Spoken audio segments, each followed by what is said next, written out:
한반도의 운명을 가를 최강의 군사력 대결. 병력, 무기, 전략 모든 면에서 극과 극을 달리는 한국과 북한. 과연 누가 승리할 것인가? 스텔스 전투기대 대량 미사일, 첨단 전력대 게릴라전, 그리고 핵전력까지 우리가 몰랐던 숨막히는 전투력 차이, 지금 공개합니다. 1. 병력 구조 및 현황. 먼저 병력 현황을 상세히 살펴보겠습니다. 북한은 현재 세계에서 가장 큰 규모의 상비군을 보유한 국가 중 하나로서 약 120만 명의 상비군과 600만 명에 달하는 예비군을 보유하고 있습니다.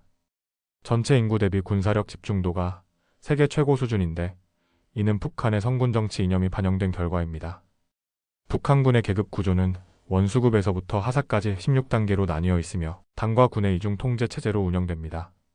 복무기간은 육군이 10년, 해군이 5-10년, 공군이 3-4년으로 세계에서 가장 긴 의무 복무기간을 가지고 있습니다.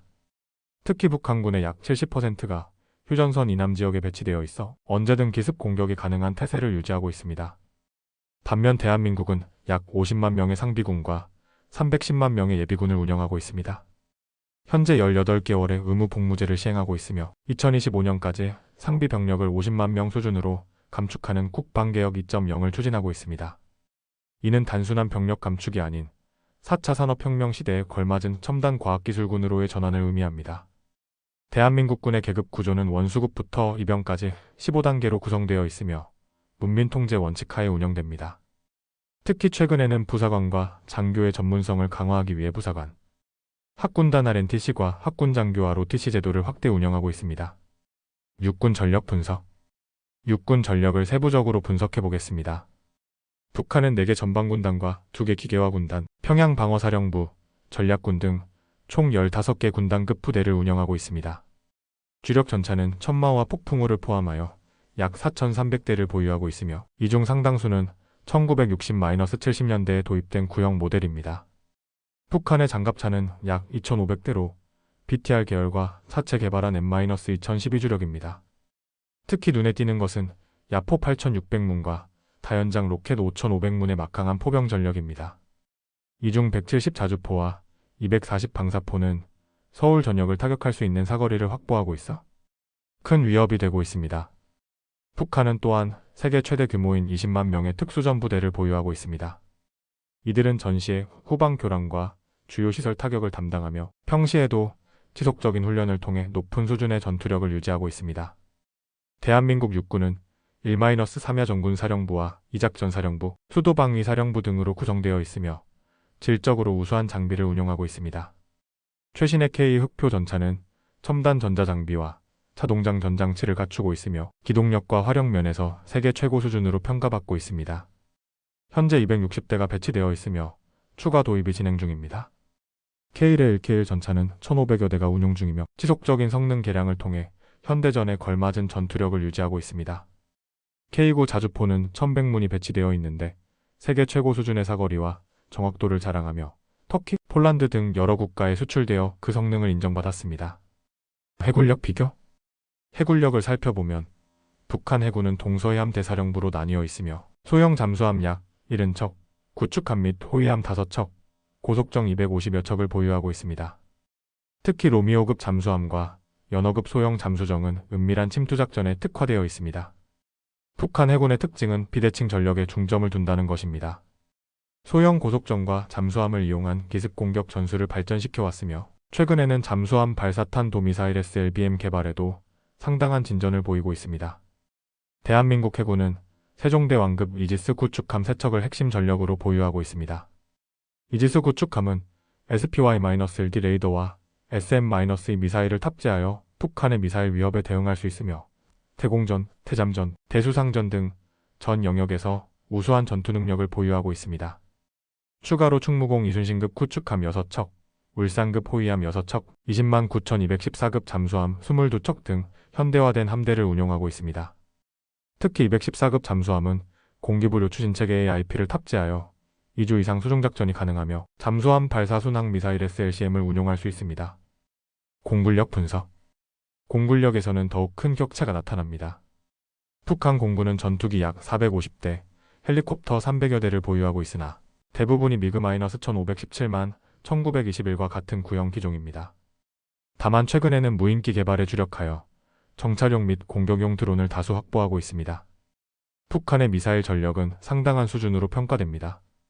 핵탄두 3050개를 보유하고 있는 것으로 추정되며 화성-17형 ICBM을 비롯해 다양한 사거리의 탄도미사일을 개발하여 시험 발사를 지속하고 있습니다.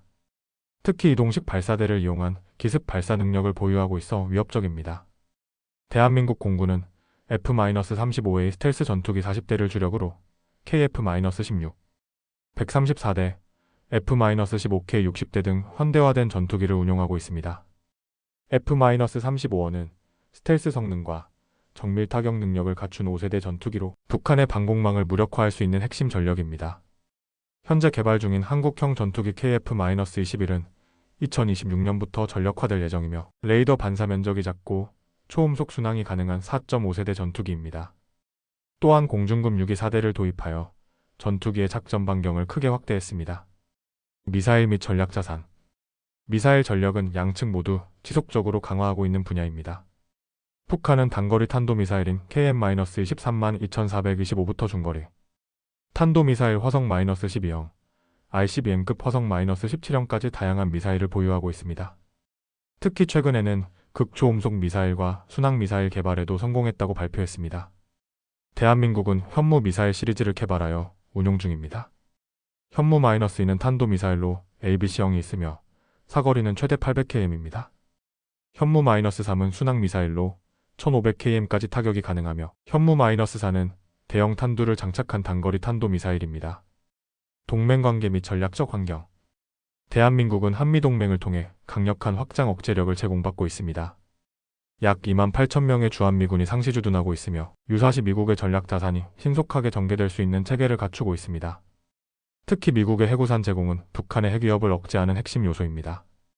B-1B, B-2, B-52 전략 폭격기와 항공모함, 핵잠수함 등이 한반도에 전개되어 연합훈련을 실시하고 있으며 이는 강력한 억제력으로 작용하고 있습니다. 반면 북한은 중국, 러시아와 군사적 협력 관계를 맺고 있지만 공식적인 군사 동맹은 없는 상태입니다. 다만 최근 러시아와의 군사 협력이 강화되는 추세를 보이고 있으며 이는 한반도 군사 균형에 새로운 변수로 작용할 수 있습니다. 최신 군사기술 발전 동향. 대한민국은 4차 산업혁명 기술을 적극적으로 군사 분야에 도입하고 있습니다.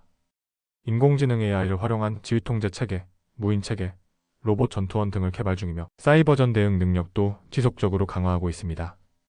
특히 드론봇 전투 체계를 구축하여 드론과 로봇을 결합한 새로운 전투 개념을 발전시키고 있으며 위성 감시 정찰 체계를 확충하여 북한의 군사활동을 상시 감시할 수 있는 능력을 갖추고 있습니다.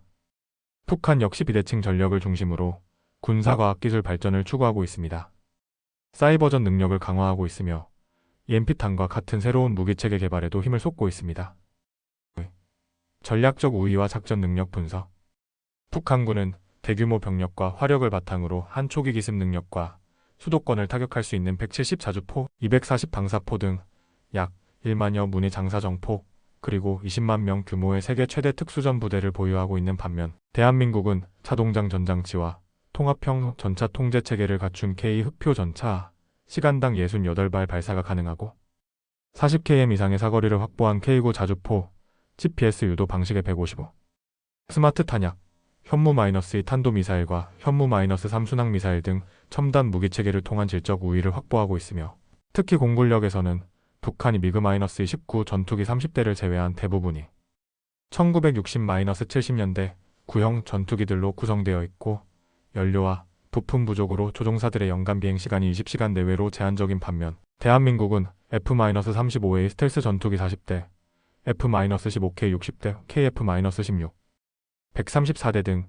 현대화된 전투기를 운용하고 있고 해군력에서도 북한이 소형 잠수함과 고속정을 이용한 비대칭 전력에 중점을 두고 있는 것과 달리 세종대왕급 이지스 구축함과 214급 잠수함 등 첨단 함정을 운용하고 있으며 미사일 전력에서는 북한이 스커드 미사일, 노동 미사일, 화성-17형 ICBM 등 다양한 탄도미사일로 위협하는 데 대응하여 패트리어트, 천국-II, L-SAM 등의 방공 시스템과 킬체인 전략으로 방어 능력을 구축하고 있고 군정찰 위성, 글로벌호크, 팩두 체계 등 타층적 감시 정찰 체계를 통해 우수한 정찰 능력도 보유하고 있어 전반적으로 북한의 양적 우위에 대해 질적 우위로 대응하는 전력 구조를 확립하고 있습니다. 3. 전쟁 시나리오 및 결과 예측. 초기 전쟁 양상 및 북한의 기습 공격 시나리오. 북한이 선제적으로 기습 공격을 감행할 경우 가장 먼저 예상되는 것은 수도권에 대한 대규모 포격입니다. 북한은 휴전선 인근에 약 1만여 문의 장사 정포를 배치하고 있으며 이 중 170 자주포와 240 방사포는 시간당 수만 발의 포탄을 발사할 수 있습니다. 특히 서울 도심까지 타격이 가능한 장사 정포는 약 340여 문으로 추정되며 벙커 진지에 은폐되어 있어 초기 대응이 쉽지 않습니다. 또한 북한은 단거리 탄도미사일과 순항미사일을 이용하여 한국의 주요 군사시설, 공항, 항만 등을 타격할 것으로 예상됩니다. 특히 KM-23, KM-24 등 신형 단거리 미사일은 적어도 회피 기동이 가능하여 요격이 어려운 것으로 평가됩니다. 북한의 20만 특수전부대도 초기 혼란을 가중시키는 요인이 될 수 있습니다. 이들은 땅굴과 잠수함을 이용하여 후방 지역의 침투의 주요 시설을 타격하거나 교란 작전을 펼칠 수 있습니다. 한미연합군의 대응 작전. 그러나 이러한 북한의 기습 공격은 장기적인 성과를 거두기 어려울 것으로 분석됩니다. 한미연합군은 정밀 타격 무기와 압도적인 공중력을 바탕으로 신속하게 반격을 개시할 것입니다. 먼저 한국군은 천국-II, 패트리어트 등 다층 방공망을 가동하여 북한의 미사일 공격을 방어하며 K9 자주포와 천무 다련장 로켓으로 북한의 장사 정포를 무력화할 것입니다.